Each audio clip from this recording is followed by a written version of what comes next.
Hi guys, welcome to Irish Footy Vlogs. Welcome to another First Division review show. We had top against bottom. Keane Athlone took on Wexford FC in Athlone. We'll just go to Adrian Carby quickly just to get his thoughts on the game. We're here with Adrian Carby just after coming off the pitch at Athlone Town Stadium after a 3-0 victory over Wexford. How do you feel about that?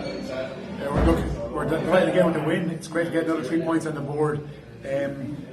Dug deep again tonight. It wasn't one for the football purists tonight. It was a hard work from us. Wexford, in fairness, made it very tough for us. Finally got the goal with the head. Hung on to it for a while, I have to say. And in the second half, we managed to lift the performance. That's what we spoke about at half time. Wasn't that night, nothing really clicked for us. When we got going in patches in the second half, subs came on, made a huge difference in the game as well. And look, we're lucky enough to get the 2 more goals in the second half that got us home, got us across the line. You had to start the game. It's the first time you had to change your starting 11. You started the game without Aidan Friel. You brought on Oisin Duffy. Aidan was out injured. Oisin done pretty well in that position. I thought Oisin had a great game. One or two little moments, but fantastic overall. Was very good, and it's been working hard in training. Very lucky last season. Oisin got an injury, bad injury, kept him out for a few months, but now he seems to be getting back to full fitness now again and really flying. So we're delighted with him. It was a loss, but in fairness, Oisin did a great job for us tonight. You have goals coming in from all over the place. Jamie Hollywood, James Doona and Shane Barnes. You've got lots of different goal scorers every week. There's goals coming in right throughout the team. Yeah, that's the thing, we can soak up a bit of pressure there and then hit teams on the counter as well, which is quite good. Delighted for Shane Barnes tonight. He's been biding his time and waiting for his chance, and came tonight. He took it with both hands, and delighted with him. He was unlucky with one against Bray, gave a handball against him, and I think it hit his face, so just delighted that he got on the score sheet. And again, James Doona, great finish. So look, overall, great stuff.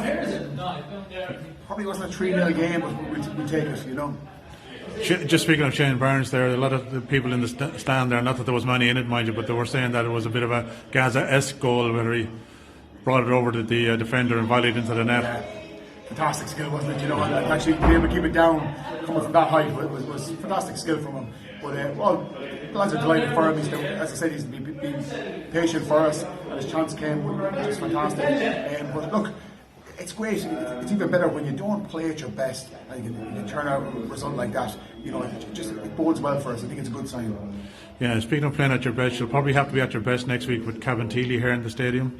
Yeah, look, the only good thing is we're home again, but it's going to be, with them as guys, it's going to be a tough game. It's going to be very tough for us. They're flying high, and very unlucky with the COVID thing that probably knocked them for 6 a small bit, I suppose. But it's going to be a tough game again, and just have to get ready for that now. We're looking forward to it now, and just keep trying to put points on the board. I think he got through this game injury free, so you should be okay then for next week. Yeah, there's a few little niggles in there in the dressing rooms. Have to make a few changes to give guys a break, and the fellas again, I said it, the guys that come on did brilliant as well. So we have that as well. We have subs we can bring on and really add to it too as well. Great. Adrian, thanks very much, and congratulations to yourself and the lads again. Thanks, Evan. Keane, obviously Athlone won that game by 3-0, and usually Adrian's very jolly after every week because they're winning every week, but it's nice to win 3-0 and kind of say it wasn't a brilliant performance. Of course, Wexford still bottom, no points so far. It's difficult for them, but Athlone, I don't know if you've seen Barnes' goal, the third goal, by the way. What a crack! Yeah, I watched the game. I watched the game. It wasn't as free flowing as I thought it was going to be. I really wasn't. It's funny as it sounds, there wasn't a lot in the game really. That was, we thought Wexford done okay, as funny as it sounds. Slinger makes some good saves, I heard. Yeah, is that true? Yeah. Okay, Slinger done well. He got man of the match.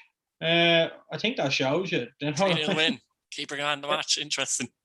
It just shows you, but Athlone won't care. At the end of the season, they won't care about how they play. That's another 3 points, and they're really on course now to cement themselves into a playoff position at least. They have to be wary. It can all change so quickly. So they need to keep performing. They need to keep winning games. I think they've done enough now over the last couple of games to prove to themselves that they can actually go and challenge. Not prove to anyone else. Prove to themselves. Yeah, listen, we're here. We're not here to make up numbers. We're here to challenge. What I like about them as well, Keane, sorry, they look like they have a good spread of goals in the team as well. Like Meany got a couple of goals, but Doon has been in the goals. You've got Barnes scoring there. Just good spread of goals in the team, seemingly. Curtis Byrne. Yeah, it's good to see. Really good to see. You like to see that you're not relying on one or two players. You know, I enjoy that. I like watching a team that can do that. Look, there's going to be a time when the goals are going to dry up a little bit, and that's when you need to, try and win the games 1 or 2-0. But I've no doubt they will. They've shown enough now to prove, like I said, to themselves, and probably a few people in the league, myself included, that they can actually challenge. So they've done well, but it's only a start. Like a lot of teams, it's only a start.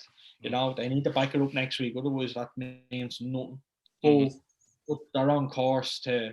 They're really on course to push themselves as far as they can go, and it's very tough, the cup coming up as well, and you're saying, do you fancy playing Athlone, and you get that because they're used to it, let's say. I tell you what, Keane, they wouldn't mind getting that Dundalk at this minute to give them a go after last year, if you get me. No, it's going to be it's going to be interesting, but look, their focus has to be on the league, put themselves in a position that they'd be happy with in the mid-season break. It's all well and good being up there after 6 games, 5 games, but you're saying to yourself, you need to do it now over 15. You need to do it over 20, and then see where you're at. But look, they can't complain. I can't complain. Doing really well by winning them. It must be very difficult, Keane, for Wexford at the moment. Like, some of the performances haven't been that bad, but 5 games in, no points. It's difficult to keep spirits up, I can imagine, especially with a young bunch of players, like a very young bunch of players there. Yeah, look, it's going to be hard. I thought they would have had a few points on the board. I really did. I didn't think they'd have none now. I thought they'd have a few. I thought they'd at least have 3 or 2 or whatever it is. But look, they're going to pick up points. They will pick up points. They're not going to be there with no points come the end of the year. That has to be the drive. That has to be the focus. They're not worried. You don't have to worry about getting relegated. Yeah. It's all about personal development now. The players, can you develop the club then into a better position? And I've no doubt they will. Look, they're a club down the right way. They're very much local again. They're very much, these are the Wexford boys, the Wexford teams and everything. They have a great underage system that's coming through. So similar to Athlone in ways, they're a club in work in progress. They've to build themselves back up after going down from the Premier Division a couple of years ago. Some takes longer than others, but they've everything there to be a club again, to be a top club. But these things don't happen overnight. Cabinteely won, Shelbourne 3, and Cabinteely, a couple of defeats the last few games, basically, Keane. But Shelbourne kicking into gear a little bit here. I heard Michael O'Connor put in a good performance here, penalty and a goal. But Farrell's goal was a bit of a cracker as well for Shelbourne. Shelbourne starting to motor a little bit now. I think that's 3 wins in a row for them. Yeah, 3 wins in a row. This was really where they really showed their quality. I actually watched this game after the Athlone game on Friday night. So I watched Pats, then I watched Rovers and Bows, then I watched Athlone, and then afterwards I watched this game. I try and watch as many as I can without seeing the results. But when the second goal went in, I'll be honest, I was late. Yeah. When the second goal went in, I turned her off. Yeah. I checked the score and live score, and I seen 3-0, and I said, right, that's grand.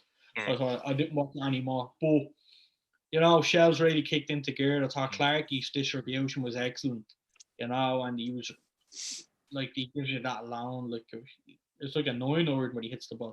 He really is brilliant. You're looking at Michael O'Connor, excellent. What a performance. Shane Farrell, what a goal. Whether he meant it or not is another thing, but what a goal. We'll give him the benefit of the doubt, will we? I don't know. Look, Shane is excellent. Great lad. You see, and that's one thing. He's actually starting to kick on a little bit of Shelbourne now, isn't he? The last few weeks, by the way. Yeah, the smile on his face says it all for me. I love seeing that in a player, and I love, You know, he's a proper Shells man. Yeah. And, you know, it's great to see. You know, I love seeing it. I love seeing players playing for the club. You know, I get immense pride out of that, looking at them. You know, Shane has been superb. You're looking at, you know, Michael O'Connor again, like I said, really good up front, led the line really well. Now, Shells, they're looking good now. And, you know, this is the first game that we says, like, they hammered Cork, but that was easy. Like, this is the first game where, you know, they really had to create their own tempo. And, you know, they really did. And look, they're going to be up there. I said it from the start, and I think everyone agreed with me, but they're not quite in gear yet. But when they are, there's no stopping them. Yeah, that's true. Galway United 2, UCD 2. And again, UCD be disappointed actually with not winning this game. Galway, like, a point isn't great technically for Galway, but it's a late equaliser. Do you know what I mean? I mean, we're talking about Athlone kind of setting the foundation there. There's a couple of clubs now. We'll talk about another one later as well. But Galway currently are on 3 points. You know, or actually are they on 6 because of the win against Cabinteely? They're on 6, aren't they? Sorry, 6 points. Yeah, the table actually has them on 3, but they are on 6. Luckily, they got that win against Cabinteely, Keane, because, look, it's been a struggle so far. It's a little surprise. I know you were saying last week, and I agree with you, their squad isn't an awful lot better than it was last season, but the fact that they finished so well last season and under Caulfield, they need to get their act together very quickly, otherwise they're falling behind. You're on about Shelburne getting into gear and that. Yeah, look, they'd be disappointed to where they are now, like from where they probably expected to be at the start of the season. I'd fear for Pats playing Shelburne. I'd probably fear for Pats playing probably Shelburne. That's about it really for me. In that division, you know, we fancy your chances against everyone. I don't think the Galway squad is great. Like I said last week, I really don't think it's great. Like, I think personally, you're looking at Bray probably have a better squad, you know, in terms of signings and what they have and who they have on their squad. But look, they need to start winning games. It wasn't pretty. It really wasn't pretty at times for Galway. UCD came, they had most of the possession. They passed the ball around really well. Did they look the better side overall, actually? Yeah, I thought UCD were going to hang on. I really did. Galway obviously looked late game. You put the pressure on. But look, that draw can really kick them into gear now. You know, you have to think positive and you have to say, look, you know, if they lost the game, disaster. But the UCD didn't get any more ground on them. So, you know, you'd be happy to get the late draw. It's like a win in certain ways. Yeah. To get that late draw and just, you just get that buzz. So I'm quietly confident that Galway will start kicking into gear. It's only a matter of time. But whether it's enough is the question. UCD be disappointed. They'd be really disappointed. Like I said, all this evens out over the course of the season. You know, they got a late one against Athlone in that 5, and then they got it against them. So this will all even out towards the end of the season. Yeah, I always think it's funny actually. A lot of people, they kind of go on about late goals that they let in, but they never count the late goals that they might have got themselves. Like, you know, It's like we drop points here and here, but what about the points you gain throughout the season as well? Like, you know, so it all evens out for me. But look, a point away to Galway, I'd probably take that as well. Yeah, Treaty United 2, Cork 1, Munster Derby, and we've talked about Cork to death, Ian, but you have to say, like, Treaty, like, what a start. What a start. Treaty are up to 9 points, and they've had 3 players sent off this season. They haven't lost yet, by the way, which is some going in the first division for a new club, 5 games in. It's a good result for them at the end of the day, isn't it? Yeah, massive result. Look, they didn't have to do much again, though. They really didn't. This was a game that I watched Saturday morning. I didn't know the result. I didn't know the result, but I sensed Treaty were going to win it. I said that to you. We both said, didn't we say last week, Treaty should win, and that's the problem. Yeah, I fancy Treaty to win this, but they didn't have to do much to win. There was no quality in the game. Absolutely zero quality in the game. And I don't think, look, I've seen Treaty every week this year. They're not a team with a lot of quality. And I'm not putting them down by that. I'm really not. Are they well coached, in your opinion, under Tommy Barrett? Well drilled. Everything about them is just exceptional. The hard work, the determination, everything like that. They're not a team with a lot of quality, and I mean that in the nicest way possible. I don't mean like if anyone was listening, I don't mean to put them down or like that. I'm saying that as a compliment because it just shows you don't need a great team to pick up points. Like I've always said, they're solid, they're well drilled. Cork were just a shambles again. I think everything is just. I'm saying it every week, and it's really annoying me every week. But Treaty fully deserved to win without doing much, in fairness. Cove Ramblers won, Bray Wanderers won, and again, Bray haven't won this season. 5 games gone, 4 draws, 1 defeat. I know Kavanagh gave them the lead. Penalty from Charlie Lyons. Again, they had a young guy up front. Gallagher, I think, made his debut for Bray up front. It seems to me they're lacking that. They're lacking a Shaw and even Darragh Lynch because we know what he can offer as well. I know he's young, but similar to Galway, you can go behind very quickly here in this league if you don't start getting results, and they'll be very disappointed with the start. I'm not sure if Cove will be happy with the draw or not either, but there you go. Yeah, look, I think I tipped Cove to win this. I think I went to draw. Can't remember. Go on. Tough place to go. It's a really tough place to go. You're getting out there with a point. That's a good result, and I said that. In isolation, I think it is keen, but I think Bray fans are going to be annoyed, thinking we need to win. You know yourselves, Yeah, look, they're picking up a great point against Cove. It really is. It's a good point. They didn't play too badly. I've seen them play bad twice probably this season, but. I seen enough of that squad there. I seen enough in them to see that they can really back up the quality they have. Good players, really good players. It wasn't a game that. What do you think they're missing a little bit at the moment, like compared to say last year at this minute in time? It's tough, they're not creating as much as you are. They're not. Are you relying a lot on Brandon Kavanagh, for example? Is that a big thing with them? Well, I think if probably 8 teams in the Premier Division have Brandon Kavanagh, you'd be relying on him as well. He's an exceptional talent, and you want him on the ball. If I'm a Bray Wanderers supporter, I want him on the ball. And I think that's the way it should be. I think that's why Rovers loaned him out, because he is going to be Bray's main man. You are going to be looking up to him. You are going to be wanting him to score, because that's why we pay big wages. That's why we pay big money to get these signings in. It's a good test for him as well, being the main man as such, isn't it? Yeah, look, and he's going to glow. He really is. He was the main man last year for Rovers Big, and he's going to be the main man this year for Bray. We've seen glimpses of how he can play. We've seen glimpses of how he can get the ball and drive into space, and he really does excite players or excite fans. And that's what I want to be watching. And so I want to be watching Bray, and I want them to be relying on Brandon Kavanagh, because these are the talents. This is why you watch the League of Ireland. This is why you watch these players, and this is where you get excited, because you want players to take the ball and take the game by the scruff of the neck and control it. So Brandon will do that, but no doubt his talent is unbelievable, and I just think they're lacking a little bit up front, and the strikers being out doesn't help. Because it is a killer, isn't it? In fairness, but other than that, I can't see too much wrong with Bray. I really can't. I can't put my finger on why they're not winning games, but I can't see them doing too much wrong. What about Cove themselves? What did you think of them overall?